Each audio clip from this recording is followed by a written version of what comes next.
ಭಾರತೀಯ ಸಂಸ್ಕೃತಿಯಲ್ಲಿ ಹಲವು ಶತಮಾನಗಳಿಂದ ಬಂದಿರುವ ಅನೇಕ ಪರಂಪರೆಗಳು, ಆಚರಣೆಗಳು ಮತ್ತು ನಂಬಿಕೆಗಳು ನಮ್ಮ ದೈನಂದಿನ ಜೀವನದ ಭಾಗವಾಗಿವೆ. ಈ ಆಚರಣೆಗಳ ಹಿಂದೆ ಕೇವಲ ಭಕ್ತಿ ಅಥವಾ ಮೂಢನಂಬಿಕೆಗಳಷ್ಟೇ ಇಲ್ಲ. ಅದರೊಳಗೆ ಅಡಗಿರುವ ಆಳವಾದ ವೈಜ್ಞಾನಿಕ ಮತ್ತು ತಾತ್ವಿಕ ಅರ್ಥಗಳು ನಮ್ಮ ಹಿರಿಯರ ಜ್ಞಾನವನ್ನು ಪ್ರತಿಬಿಂಬಿಸುತ್ತವೆ. ಅಂತಹ ಸಂಪ್ರದಾಯಗಳಲ್ಲಿ ಒಂದು ಅತ್ಯಂತ ಪ್ರಸಿದ್ಧವಾದುದು ಮನೆ ಬಾಗಿಲಿಗೆ, ಅಂಗಡಿ ಅಥವಾ ವಾಹನಗಳಿಗೆ ನಿಂಬೆಹಣ್ಣು ಮತ್ತು ಹಸಿ ಮೆಣಸಿನಕಾಯಿ ನೇತು ಹಾಕುವ ಪದ್ಧತಿ. ಈ ದೃಶ್ಯವನ್ನು ನಾವು ಎಲ್ಲೆಡೆ ಕಾಣುತ್ತೇವೆ. ಹೊಸ ಮನೆಗೆ ಗೃಹ ಪ್ರವೇಶ ಮಾಡಿದಾಗ, ಹೊಸ ವಾಹನವನ್ನು ಖರೀದಿಸಿದಾಗ, ಹೊಸ ಅಂಗಡಿ ಅಥವಾ ವ್ಯವಹಾರ ಆರಂಭಿಸಿದಾಗ ಅಥವಾ ಯಾವುದೇ ಶುಭ ಕಾರ್ಯದ ಮುನ್ನ ನಿಂಬೆ ಮತ್ತು ಮೆಣಸಿನಕಾಯಿ ಕಡ್ಡಾಯವಾಗಿ ನೇತು ಹಾಕಲಾಗುತ್ತದೆ. ಬಹುತೇಕ ಜನರು ಇದನ್ನು ದುಷ್ಟದೃಷ್ಟಿಯಿಂದ ರಕ್ಷಣೆ ಎಂದು ನಂಬುತ್ತಾರೆ. ಆದರೆ ಇದರ ಹಿಂದೆ ಇರುವ ಅರ್ಥ ಬಹಳ ವ್ಯಾಪಕವಾಗಿದೆ. ಹಿಂದಿನ ಪುರಾಣಗಳು ಮತ್ತು ಧಾರ್ಮಿಕ ಗ್ರಂಥಗಳಲ್ಲಿ ಲಕ್ಷ್ಮಿ ಮತ್ತು ಅಲಕ್ಷ್ಮಿ ಎಂಬ ಎರಡು ಶಕ್ತಿಗಳ ಉಲ್ಲೇಖವಿದೆ. ಲಕ್ಷ್ಮೀ ದೇವಿ ಸಮೃದ್ಧಿ, ಐಶ್ವರ್ಯ, ಸಂತೋಷ ಮತ್ತು ಶುಭದ ಸಂಕೇತವಾಗಿದ್ದರೆ, ಅಲಕ್ಷ್ಮಿ ದುಃಖ, ದರಿದ್ರತೆ, ಅಶಾಂತಿ ಮತ್ತು ನಕಾರಾತ್ಮಕ ಶಕ್ತಿಯ ಪ್ರತಿರೂಪ. ಜನಪ್ರಚಲಿತ ನಂಬಿಕೆಯ ಪ್ರಕಾರ ಎಲ್ಲಿ ಲಕ್ಷ್ಮಿಯನ್ನು ಗೌರವಿಸಲ್ಪಡುತ್ತದೆಯೋ ಅಲ್ಲಿ ಸಮೃದ್ಧಿ ನೆಲೆಸುತ್ತದೆ. ಆದರೆ ಎಲ್ಲಿ ಅವಳನ್ನು ನಿರ್ಲಕ್ಷ್ಯ ಮಾಡಲಾಗುತ್ತದೆಯೋ ಅಲ್ಲಿ ಅಲಕ್ಷ್ಮಿ ಪ್ರವೇಶಿಸುತ್ತಾಳೆ. ಹೀಗಾಗಿ ಮನೆ ಅಥವಾ ಅಂಗಡಿ ಬಾಗಿಲಿನಲ್ಲಿ ನಿಂಬೆಹಣ್ಣು ಮತ್ತು ಹಸಿ ಮೆಣಸಿನಕಾಯಿ ನೇತು ಹಾಕುವುದು ಅಲಕ್ಷ್ಮಿಯನ್ನು ತಡೆಯುವ ಸಂಕೇತವಾಗಿದೆ. ಲಕ್ಷ್ಮಿಗೆ ಸಿಹಿ ಪದಾರ್ಥಗಳು ಇಷ್ಟವಾಗುತ್ತವೆ, ಆದರೆ ಅಲಕ್ಷ್ಮಿಗೆ ಹುಳಿ ಮತ್ತು ಖಾರದ ವಸ್ತುಗಳು ಇಷ್ಟವಾಗುತ್ತವೆ ಎಂದು ನಂಬಲಾಗುತ್ತದೆ. ಹೀಗಾಗಿ ಬಾಗಿಲಿನಲ್ಲಿ ಹುಳಿ ಮತ್ತು ಖಾರದ ಸಂಯೋಜನೆಯಾದ ನಿಂಬೆ ಮತ್ತು ಹಸಿ ಮೆಣಸಿನಕಾಯಿ ನೇತು ಹಾಕುವುದರಿಂದ ಅಲಕ್ಷ್ಮಿ ತೃಪ್ತಿಯಾಗಿ ಹೊರಗಡೆ ನಿಂತು ಒಳಗೆ ಪ್ರವೇಶಿಸುವುದಿಲ್ಲ ಎಂಬ ನಂಬಿಕೆಯಿದೆ. ಇದರಿಂದ ಮನೆಗೆ ಲಕ್ಷ್ಮಿಯ ಅನುಗ್ರಹ, ಶಾಂತಿ ಮತ್ತು ಆರ್ಥಿಕ ಸಮೃದ್ಧಿ ಬರುತ್ತದೆ ಎಂದು ಭಾವಿಸಲಾಗಿದೆ. ಈ ನಂಬಿಕೆಯು ಕೇವಲ ಧಾರ್ಮಿಕತೆಯಲ್ಲ, ಅದು ಆಳವಾದ ತಾತ್ವಿಕ ಸಂದೇಶವನ್ನು ಕೂಡ ಹೊಂದಿದೆ. ಅಲಕ್ಷ್ಮಿ ಎಂದರೆ ಕೇವಲ ದೇವಿಯ ರೂಪವಲ್ಲ, ಅದು ನಮ್ಮ ಜೀವನದ ನಕಾರಾತ್ಮಕ ಅಂಶಗಳ ಪ್ರತಿರೂಪವಾಗಿದೆ. ಆಲಸ್ಯ, ಕೋಪ, ಅಹಂಕಾರ, ದ್ವೇಷ, ಅಸಹನೆ ಮತ್ತು ಅಸೂಯೆ.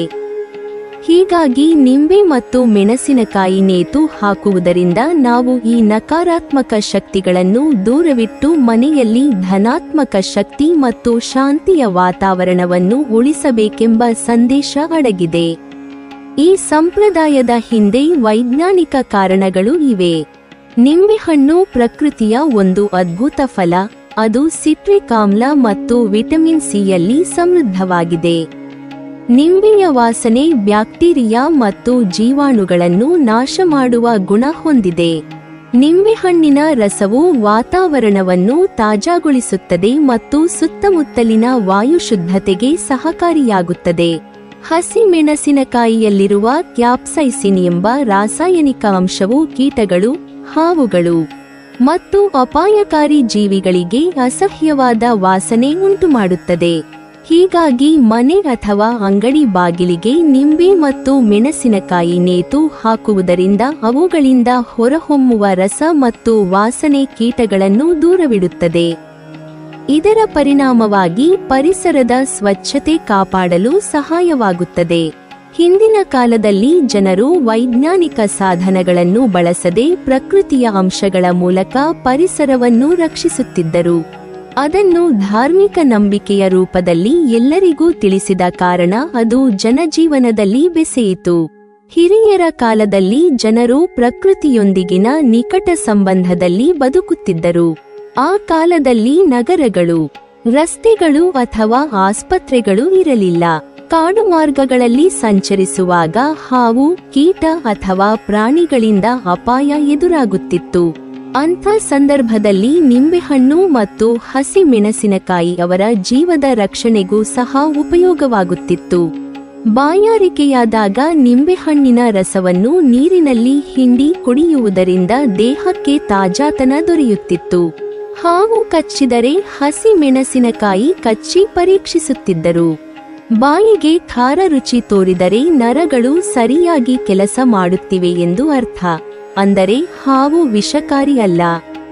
ಆದರೆ ಖಾರ ರುಚಿ ಕಾಣದಿದ್ದರೆ ನರಗಳ ಕ್ರಿಯೆ ನಿಂತಿರುವುದರಿಂದ ಹಾವು ವಿಷಕಾರಿ ಎಂದು ತಿಳಿದುಕೊಂಡು ಚಿಕಿತ್ಸೆ ಪಡೆಯುತ್ತಿದ್ದರಂತೆ. ಈ ರೀತಿ ನಿಂಬೆ ಮತ್ತು ಮೆಣಸಿನಕಾಯಿ ಕೇವಲ ಧಾರ್ಮಿಕ ಚಿಹ್ನೆಯಲ್ಲ, ಅದು ಬದುಕಿನ ಒಂದು ರಕ್ಷಣಾತ್ಮಕ ಸಾಧನವಾಗಿತ್ತು. ನಮ್ಮ ಭಾರತೀಯ ಸಂಸ್ಕೃತಿಯಲ್ಲಿ ದೃಷ್ಟಿ ತಗುಲು ಅಥವಾ ಕೆಟ್ಟ ಕಣ್ಣು ಬೀಳುವುದು ಎಂಬ ನಂಬಿಕೆ ಸಾವಿರಾರು ವರ್ಷಗಳಿಂದ ಇದೆ.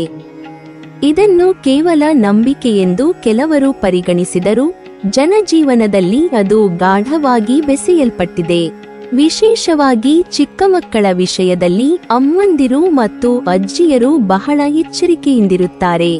ಅವರು ಮಗುವಿನ ದೇಹದಲ್ಲಿ ಅಥವಾ ವರ್ತನೆಯಲ್ಲಿ ಯಾವುದೇ ಅಸಾಮಾನ್ಯ ಬದಲಾವಣೆ ಕಂಡುಬಂದರೆ ಅದನ್ನು ದೃಷ್ಟಿ ತಗುಲಿದ ಪರಿಣಾಮ ಎಂದು ಪರಿಗಣಿಸುತ್ತಾರೆ. ಉದಾಹರಣೆಗೆ, ಮಗು ಆಕಸ್ಮಿಕವಾಗಿ ಹಸಿವು ಕಳೆದುಕೊಳ್ಳುವುದು, ಅಳುವುದು, ನಿದ್ರೆ ತಪ್ಪುವುದು, ತಲೆ ತಿರುಗುವುದು ಅಥವಾ ಬೆಳವಣಿಗೆಯಲ್ಲಿ ಕುಂಠಿತಗೊಳ್ಳುವುದು ಮುಂತಾದ ಲಕ್ಷಣಗಳು ಕಂಡುಬಂದರೆ ಅದರ ಹಿಂದೆ ಕೆಟ್ಟ ದೃಷ್ಟಿಯ ಪ್ರಭಾವವಿದೆ ಎಂದು ನಂಬಲಾಗುತ್ತದೆ. ಹಿರಿಯರ ಅನುಭವದ ಪ್ರಕಾರ ಕೆಲವು ಜನರ ಕಣ್ಣುಗಳಲ್ಲಿ ಅಥವಾ ಮನಸ್ಸಿನಲ್ಲಿ ಉಂಟಾಗುವ ಅತಿಯಾದ ಮೆಚ್ಚುಗೆ, ಹರ್ಷ ಅಥವಾ ಅಸೂಯೆಯ ಅಲೆಯು ಮಕ್ಕಳ ಶರೀರದ ಸೂಕ್ಷ್ಮ ಶಕ್ತಿಗಳ ಮೇಲೆ ಪರಿಣಾಮ ಬೀರುತ್ತದೆ. ಮಗು ತುಂಬಾ ಮುದ್ದಾಗಿರುವಾಗ ಅಥವಾ ಆರೋಗ್ಯದಿಂದ ಕಂಗೊಳಿಸುತ್ತಿರುವಾಗ ಅನಾಯಾಸವಾಗಿ ಕೆಲವರ ದೃಷ್ಟಿ ಮಗುವಿನ ಮೇಲೆ ಹೆಚ್ಚು ಬೀಳಬಹುದು. ಈ ನಂಬಿಕೆಯ ಪ್ರಕಾರ ಆ ದೃಷ್ಟಿ ಶಕ್ತಿ ಮಗುವಿನ ದೇಹದ ಸಾತ್ವಿಕ ಶಕ್ತಿಯನ್ನು ಅಸ್ಥಿರಗೊಳಿಸಬಹುದು. ಇದನ್ನು ತಡೆಗಟ್ಟಲು ಮತ್ತು ನಿವಾರಿಸಲು ಹಲವು ರೀತಿಯ ಆಚರಣೆಗಳು ನಮ್ಮ ಸಂಸ್ಕೃತಿಯಲ್ಲಿ ಇರುವುದರಲ್ಲಿ ಒಂದು ಅತ್ಯಂತ ಪ್ರಸಿದ್ಧ ವಿಧಾನವೆಂದರೆ ಉಪ್ಪು, ಈರುಳ್ಳಿ ಸಿಪ್ಪೆ, ಬೆಳ್ಳುಳ್ಳಿ, ಸಾಸಿವೆ ಮತ್ತು ಒಣ ಕೆಂಪು ಮೆಣಸಿನಕಾಯಿ ಬಳಸಿ ದೃಷ್ಟಿ ತೆಗೆಯುವ ವಿಧಾನ. ಈ ಆಚರಣೆ ಹೀಗೆ ನಡೆಯುತ್ತದೆ. ತಾಯಿ ಅಥವಾ ಹಿರಿಯರು ಒಂದು ಮುಷ್ಟಿ ಉಪ್ಪು, ಕೆಲವು ಸಾಸಿವೆ ಕಾಳುಗಳು, 1 ಅಥವಾ 2 ಒಣ ಕೆಂಪು ಮೆಣಸಿನಕಾಯಿ, ಸ್ವಲ್ಪ ಬೆಳ್ಳುಳ್ಳಿ ಮತ್ತು ಈರುಳ್ಳಿಯ ಸಿಪ್ಪೆ ತೆಗೆದುಕೊಂಡು ಬಲಗೈಯಲ್ಲಿ ಹಿಡಿಯುತ್ತಾರೆ. ನಂತರ ಈ ವಸ್ತುಗಳನ್ನು ಮಗುವಿನ ತಲೆಯ ಮೇಲೆ 7 ಬಾರಿ ಸುಳಿಯುತ್ತಾರೆ. ಸಾಮಾನ್ಯವಾಗಿ ಗಡಿಯಾರದ ದಿಕ್ಕಿನಲ್ಲಿ ಅಥವಾ ಪ್ರತಿದಿಕ್ಕಿನಲ್ಲಿ 7 ಸುತ್ತು ಹಾಕುತ್ತಾರೆ. ಈ ಕ್ರಿಯೆ ಮಾಡುವಾಗ ಮನಸ್ಸಿನಲ್ಲಿ ದೇವರ ನಾಮಸ್ಮರಣೆ ಅಥವಾ ಪ್ರಾರ್ಥನೆ ಮಾಡಲಾಗುತ್ತದೆ. ಈ 7 ಸುತ್ತುಗಳು ಮಗುವಿನ ಸುತ್ತಲಿನ ನಕಾರಾತ್ಮಕ ಶಕ್ತಿಯನ್ನು ಆ ವಸ್ತುಗಳು ಶೋಷಿಸಿಕೊಳ್ಳುತ್ತವೆ ಎಂಬ ನಂಬಿಕೆಯಿದೆ. ನಂತರ ಈ ವಸ್ತುಗಳನ್ನು ಬೆಂಕಿಯಲ್ಲಿ ಹಾಕಿ ಸುಡಲಾಗುತ್ತದೆ. ಸುಟ್ಟಾಗ ಯಾವುದೇ ವಿಶೇಷ ವಾಸನೆ ಅಥವಾ ಧೂಮದ ಬಣ್ಣದಲ್ಲಿ ವ್ಯತ್ಯಾಸ ಕಂಡುಬಂದರೆ ಅದು ದೃಷ್ಟಿಯ ಪ್ರಭಾವ ಇನ್ನೂ ಉಳಿದಿದೆ ಎಂದು ಅರ್ಥ ಮಾಡಿಕೊಳ್ಳಲಾಗುತ್ತದೆ. ಆದರೆ ಸುಟ್ಟಾಗ ಯಾವುದೇ ವಾಸನೆ ಇಲ್ಲದಿದ್ದರೆ ಅಥವಾ ಧೂಮವು ಸಾಮಾನ್ಯವಾಗಿದ್ದರೆ ಅದು ದೃಷ್ಟಿಯ ಪ್ರಭಾವ ಹೋಗಿದೆ ಎಂದು ನಂಬುತ್ತಾರೆ. ಈ ವಿಧಾನವು ಕೇವಲ ಮಗುವಿನ ದೃಷ್ಟಿ ನಿವಾರಣೆಯಷ್ಟೇ ಅಲ್ಲ, ಮನೆಯಲ್ಲಿ ಶಾಂತಿಯನ್ನು ತರಬಲ್ಲದು ಎಂಬ ನಂಬಿಕೆಯಿದೆ. ಈ ಸಂಪ್ರದಾಯದ ಹಿಂದೆ ವೈಜ್ಞಾನಿಕ ಅಂಶವನ್ನು ನೋಡಬಹುದು. ಉಪ್ಪು, ಬೆಳ್ಳುಳ್ಳಿ ಮತ್ತು ಸಾಸಿವೆ ಎಲ್ಲವೂ ಪ್ರಕೃತಿಯಲ್ಲಿ ಶಕ್ತಿವಂತರಾದ ಶುದ್ಧೀಕರಣಕಾರಿ ಪದಾರ್ಥಗಳು. ಉಪ್ಪು ವಾತಾವರಣದಲ್ಲಿನ ತೇವಾಂಶವನ್ನು ಶೋಷಿಸಿ ಬ್ಯಾಕ್ಟೀರಿಯಾ ಮತ್ತು ಸೂಕ್ಷ್ಮಾಣುಜೀವಿಗಳನ್ನು ನಾಶ ಮಾಡುತ್ತದೆ. ಬೆಳ್ಳುಳ್ಳಿಯಲ್ಲಿ ಜೀವಾಣುನಾಶಕ ಗುಣವಿದೆ. ಅದು ನಕಾರಾತ್ಮಕ ವಾಸನೆ ಮತ್ತು ಅಶುದ್ಧ ವಾತಾವರಣವನ್ನು ನಿವಾರಿಸುತ್ತದೆ. ಸಾಸಿವೆ ಕಾಳುಗಳು ಮತ್ತು ಒಣ ಮೆಣಸಿನಕಾಯಿಗಳು ತೀವ್ರ ಉಷ್ಣವನ್ನು ಹೊರಹಾಕುವ ಶಕ್ತಿಯುಳ್ಳವು. ಹೀಗಾಗಿ ಅವು ಸುಟ್ಟಾಗ ಸುತ್ತಮುತ್ತಲಿನ ವಾತಾವರಣದಲ್ಲಿ ಶಕ್ತಿ ಪರಿವರ್ತನೆ ಸಂಭವಿಸುತ್ತದೆ. ಈ ಉಷ್ಣದಿಂದ ಗಾಳಿ ಶುದ್ಧಗೊಳ್ಳುತ್ತದೆ ಮತ್ತು ಅಲ್ಲಿ ಇರಬಹುದಾದ ಸೋಂಕುಕಾರಕ ಕೀಟಗಳು ಅಥವಾ ಬ್ಯಾಕ್ಟೀರಿಯಾಗಳು ನಾಶವಾಗುತ್ತವೆ. ಹೀಗಾಗಿ ಈ ಆಚರಣೆಯ ಹಿಂದಿನ ಉದ್ದೇಶ ಕೇವಲ ಧಾರ್ಮಿಕವಲ್ಲ, ಅದು ಆರೋಗ್ಯ ಮತ್ತು ಸ್ವಚ್ಛತೆಯ ದೃಷ್ಟಿಯಿಂದಲೂ ಉಪಯುಕ್ತ. ಮನಃಶಾಸ್ತ್ರದ ದೃಷ್ಟಿಯಿಂದಲೂ ಈ ಕ್ರಿಯೆಗೆ ಒಂದು ಪ್ರಭಾವವಿದೆ.